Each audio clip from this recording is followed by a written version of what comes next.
বোধহয় কোনো বিজ্ঞাপনের মধ্যে ছিলেন না তার নিজের জীবন বা নিজের কাজ নিয়ে।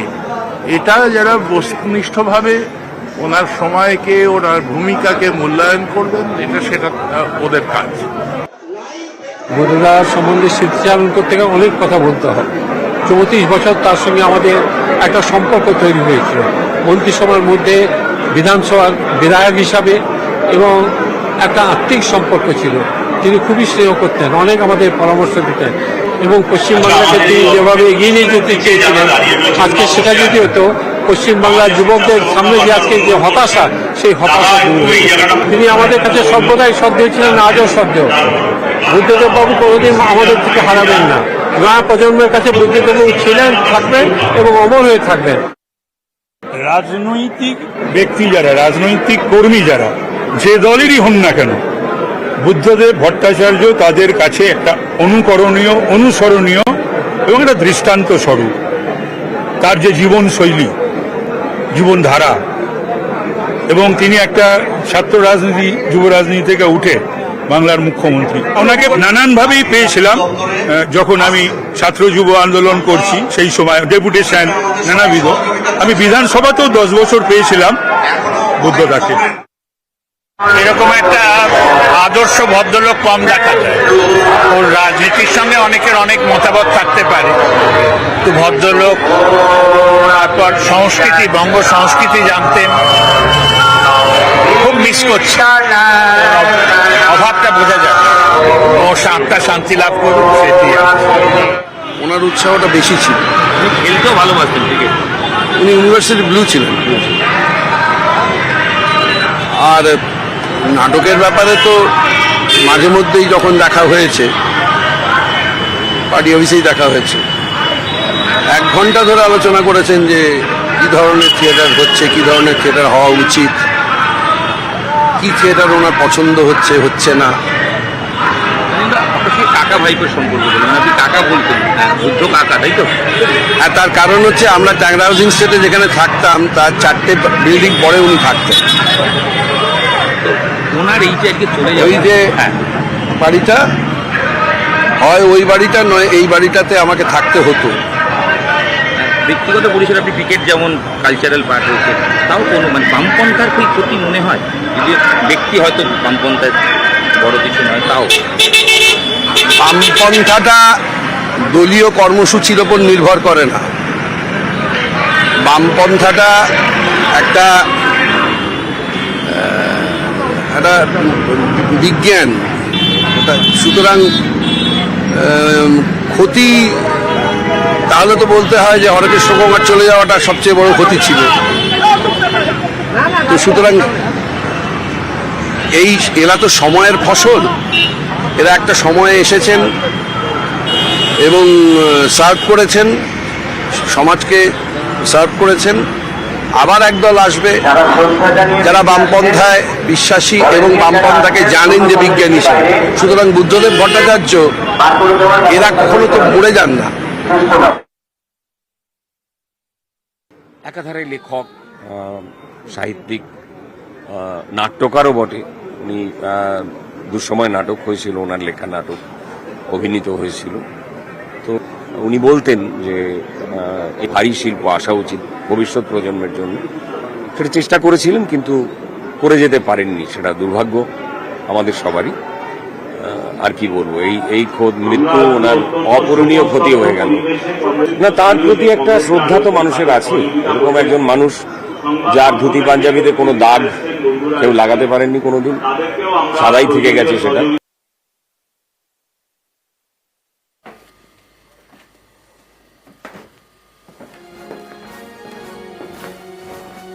নেহাতি সাদামাটা জীবন, বাঙালি মধ্যবিত্ত আইকন, এক আইকনিক ছবি হয়ে দাঁড়িয়েছিলেন এক সময়। হ্যাঁ, তার সাদামাটা জীবনযাপনের জন্য তো বটেই, একজন মুখ্যমন্ত্রী হয়েও তিনি সেই পাম এভিনিউয়ের 2 কামরার ফ্ল্যাটেই রয়ে গিয়েছেন। আর গাড়ি বলতে সেই মুখ্যমন্ত্রীর 2 নম্বর গাড়ি বলা হতো যে গাড়িকে। যে সময় মুখ্যমন্ত্রী ছিলেন, যে সময় মন্ত্রী ছিলেন, সে সময় তিনি একটি অ্যাম্বাসেডার চড়তেন। যে অ্যাম্বাসেডারকে 2 নম্বর গাড়ি বলা হতো। কেন বলা হতো? না, গাড়ির নাম্বার প্লেটে শেষে ছিল 2। WB060002। অ্যাম্বাসেডারটা রয়ে গেছে তার এত বছরের সঙ্গে যিনি ওই গাড়ি চালাতেন।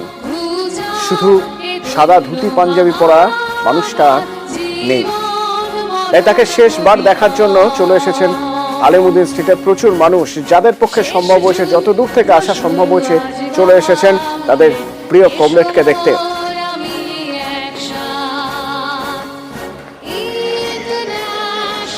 অর্ণব আমার সঙ্গে রয়েছেন এখান থেকে। অর্ণব, আমরা দেখছি দিল্লি থেকে প্রাক্তন সাংসদ বিনোদ পল বসু তিনিও চলে এসেছেন বাইরে থেকে, আমাদের রাজ্যের বাইরে থেকে। আর কারা কারা এসেছেন এখনো পর্যন্ত তুমি দেখতে পাচ্ছ? মানিক সরকার চলে আসেন, বেশ অনেকটা সময় তিনি রয়েছেন এখানে। এছাড়া প্রকাশ তারাক সহ এছাড়াও সাউথ থেকে, দক্ষিণ ভারত থেকেও কিন্তু একাধিক সিপিআইএম নেতৃত্ব প্রতিনিধি তারা এসছেন এখানে। তারা বুদ্ধদেব ভট্টাচার্যকে শেষ শ্রদ্ধা বা ফুল বা পুষ্পার্ঘ্য নিবেদন করার জন্য। এবং দক্ষিণ ভারত থেকে সিপিআইএম এর যে প্রতিনিধিরা এলেন, তারা এইমাত্র আলিমুদ্দিন স্ট্রিটে প্রবেশ করছেন এবং তারা যাচ্ছেন, তারা পুষ্পার্ঘ্য নিবেদন করবেন। অর্থাৎ একাধিক নেতৃত্বে এসছেন, কিন্তু অতনু এই মুহূর্তে আলিমুদ্দিন স্ট্রিটের যে পরিস্থিতি, কার্যত ভিড় এবং কার্যত বোঝার উপক্রম নয় যে পরিমাণ ভিড় হয়েছে। এই ভিড়ের মধ্যে কে কোথায় রয়েছেন, তবে একাধিক নেতৃত্ব রয়েছেন, তারা এসছেন। এবং দক্ষিণ ভারতীয় যেটা করলে, দক্ষিণ ভারতের একটা বড় প্রতিনিধি দল সিপিআইএম এর বামেদের, তারা কিন্তু এই মুহূর্তে প্রবেশ করছেন আলিমুদ্দিন স্ট্রিটে। এবং তারা পরপর প্রায় 400 জন মতো রয়েছেন, তাদের সংগঠনের কাছে একটা এসেছিলেন, তারা পরপর পুষ্পার্ঘ্য নিবেদন করবেন। এবং সিআইটিইউ তাদের যে শ্রমিক সংগঠনের একটি মিটিংও ছিল আজ, সেই কাজ সেরেই তারা এখানে এসেছেন। এবং এই প্রতিনিধি দলটি এই মুহূর্তে আলিমুদ্দিন স্ট্রিটে পরপর প্রবেশ করছেন এবং তারা পুষ্পার্ঘ্য নিবেদনের কাজটা করছেন। কিন্তু যে ছবি আমরা দেখছি আলিমুদ্দিন স্ট্রিটে, এই ছবি কিন্তু আমরা দীর্ঘদিন দেখিনি। এবং আলিমুদ্দিন স্ট্রিটের ছবি, প্রত্যেকের মুষ্টিবদ্ধ হাত ওপরে উঠছে এবং প্রত্যেকের হাতে কারোর ফুলের মালা, কারোর গোলাপ ফুল, গোলাপের মালা, এই বিভিন্ন মালা নিয়ে তারা শেষবার তাদের প্রিয় নেতাকে দেখতে চাইছেন এবং তার পুষ্পার্ঘ্য নিবেদন করতে চাইছেন। এবং এই শেষবার দেখার জন্য, বুদ্ধদেব ভট্টাচার্যকে দেখার জন্য এই মুহূর্তে ভিড় পড়েছে আলিমুদ্দিন স্ট্রিটে। এবং এই আলিমুদ্দিন স্ট্রিটে নেতৃত্ব যেমন ধন্যবাদ অর্ণব।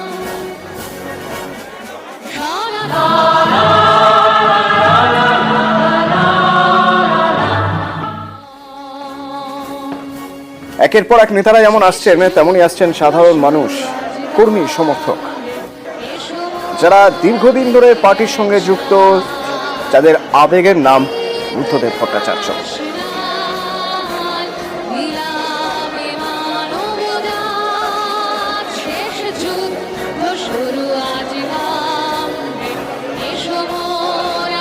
সকালে যখন পিস ওয়ার্ল্ড থেকে তার দেহ নিয়ে যাওয়া হয় বিধানসভায়, সেখানে বিভিন্ন রাজনীতিবিদরা তারা তাকে শেষ শ্রদ্ধা জানান। এখানেও বিভিন্ন রাজনৈতিক দলের প্রতিনিধিরা তারা এসেছেন, কংগ্রেস, বিজেপি এবং অবশ্যই তৃণমূল।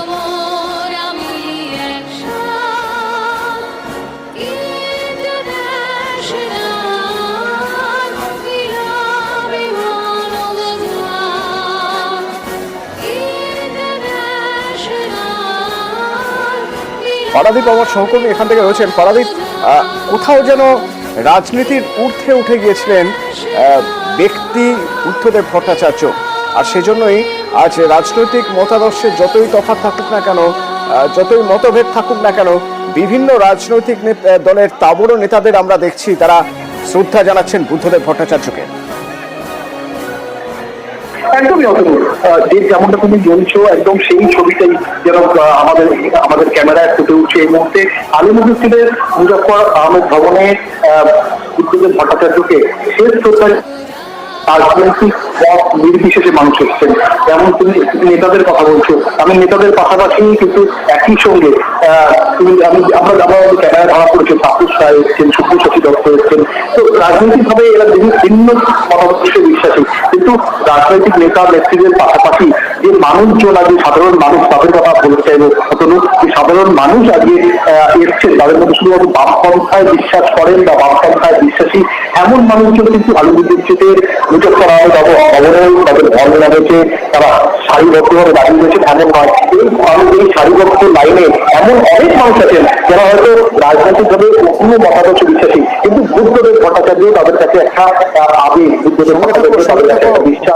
কোথাও আসলে এত মানুষ যারা আসতে পারেননি তাদের সঙ্গেও সেখান থেকেই ফোনে যোগাযোগ করছেন। নেটওয়ার্কের সমস্যা হচ্ছে, ফোনে স্পষ্ট শোনা যাচ্ছে না।